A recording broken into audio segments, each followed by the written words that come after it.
I'm Alex Makovica from the Nebraska Soybean Board Studios. Let's take a quick look at today's midday market activity. Mike Zuzolo with Global Commodity Analytics joins us to break down today's movement. Mike, we got news this morning on the federal court blocking most of the Trump's tariffs, saying he kind of exceeded his authority. How do you see these ag markets reacting to that news? Is there anything else playing a role today? It seems like by the price ranges from the Globex trade to where we were in the day trade on Thursday, Alex, it looked like to me that the market had a relief rally on the initial news.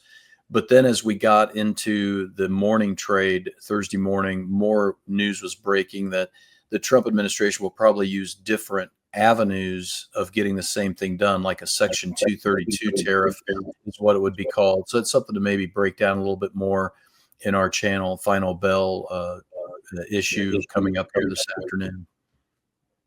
Okay, we also got news, I believe it was on Tuesday, that there was a detection of New World screwworm here in the United States that quickly debunked by the USDA, but it's still kind of having a lingering effect on the markets. What's the news on that front, and how do you see things reacting? Yeah, great question. Two big things I think are sitting in front of us right now with this issue. Number one, the cattle and feed report clearly did not feed the bull, because this news really, even though it was all rumor mill, really hit the markets hard. And so the fundamentals did not hold up after that news broke.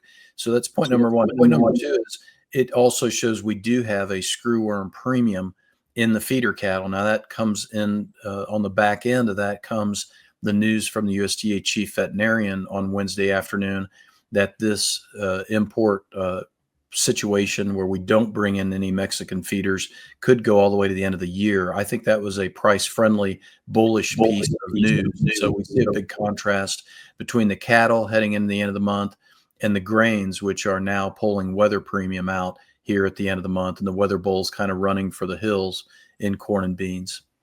Okay, lots of things to break down this afternoon. Mike Zuzolo with Global Commodity Analytics will be joining us on the channel Final Bell here on our rural radio network stations. You can contact Mike and his team at globalcomresearch.com. As we head into the midday session, corn and beans about 3 to 5 cents lower, and livestock trending higher. For the Rural Radio Network, I'm Alex Makovica.